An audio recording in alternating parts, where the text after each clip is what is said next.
anything in the Constitution, then we get maybe the courts, anybody who is aggrieved.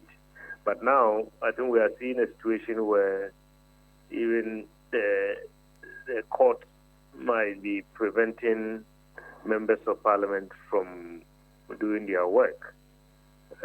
Because if there is an attempt to stop the processes of debate and so on and prevent the speaker from providing a ruling, I think that that might be a precedent that we are setting that might not sit quite well for future parliaments. Now, I was just speaking to Honorable Mama Yariga, who is of the opinion that they've acted, like you were saying, they've acted there's nothing on the table to take to even the court. Exactly. The speaker has not made a decision. And Honorable Cletus Avoka also says this might essentially tie the hands of the speaker.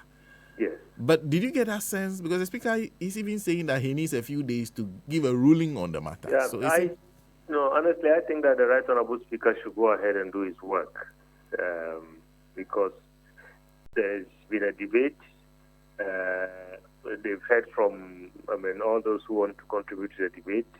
Now the question has to be put, and the Speaker will rule. Either a question is put or, he provides his ruling.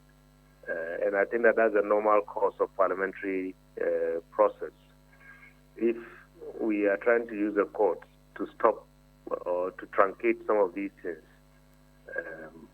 I'm not sure that might sit quite well in future when minorities change, because a future minority group might have a very strong case in terms of holding a government to account, and somebody from the majority can run to the court, and we have to try and stop this.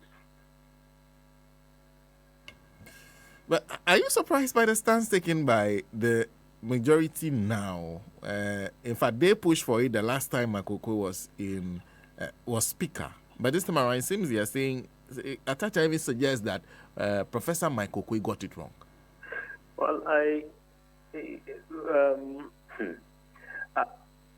the surprise part of it is that, look, this is real politics. There's balance of power at stake. Otherwise, look, we are still dealing with the same constitution. This constitution has not been reviewed. The provision on which the MPP relied upon to write to the Right Honorable Speaker 4 years ago, that provision has not changed.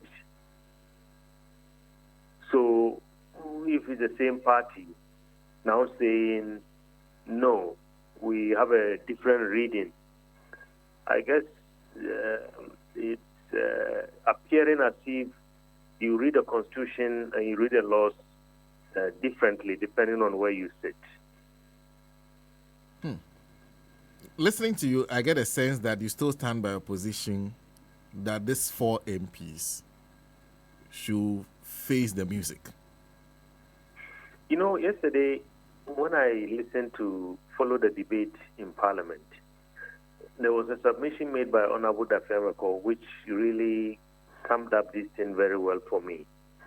And this is what he said. He was referring to the election of Right Honorable Dua Jaho in the 6th Parliament. According to the Constitution, when one of their own becomes a speaker, he or she automatically ceases to be an MP, and a by-election is triggered. So he was talking about the automaticity of some of the constitutional provisions. And so in the case of Right Honorable Dua Jaho, there was no even debate. Honorable, what's his name? The person who replaced him was elected. Yeah, Ahiabo was elected, and then he took the seat of Right Honorable Dua Jaho. And he says, in these other instances that they are discussing right now, I think the same thing applies. He says the conditions under which you cease to be an MP or you lose your seat, if you go and contest a ticket that is different from the one that brought you to Parliament, and so on and so forth. So really, I think unless maybe the lawyers are reading this provision in 2024, different from how it was read in 2019 or so, then maybe let's hear from the Supreme Court. Otherwise, I think what is good for the goose is good for the gander. And if we are setting kind of standards for our democracy, I think let's stick to those standards irrespective of where we find ourselves. Because there is a famous saying in parliamentary work that minorities change.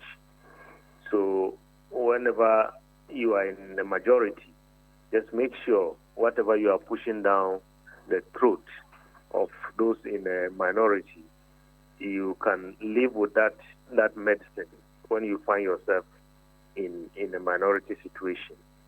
And I think, for me, this is my counsel to our parliamentary leaders.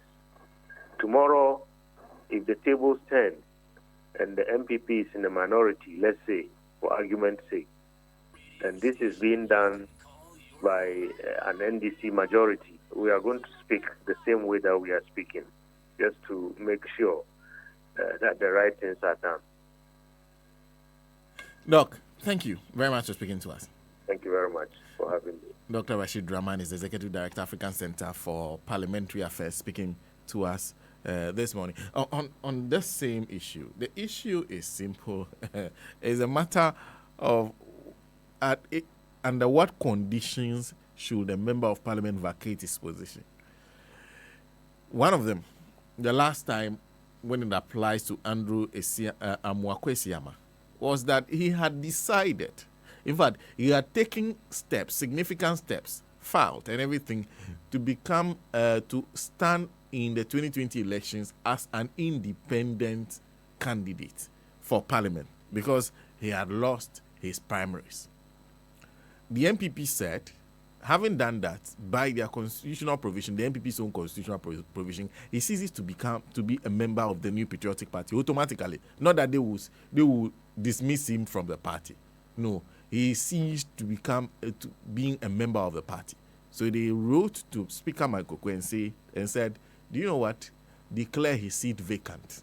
Speaker Makokwe obliged and declared the seat vacant. This time around, there are two members of parliament of the MPP who have also taken the same steps.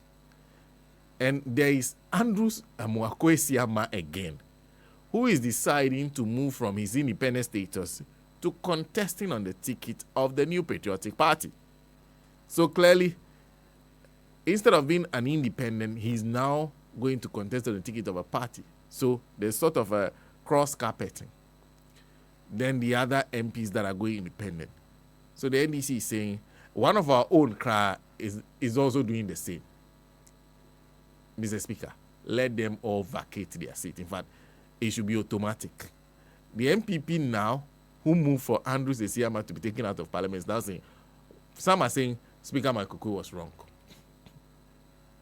The same position that they applauded in 2020 is wrong today. Voter education. So apart from telling them about John Mohammed's policies at the NDC,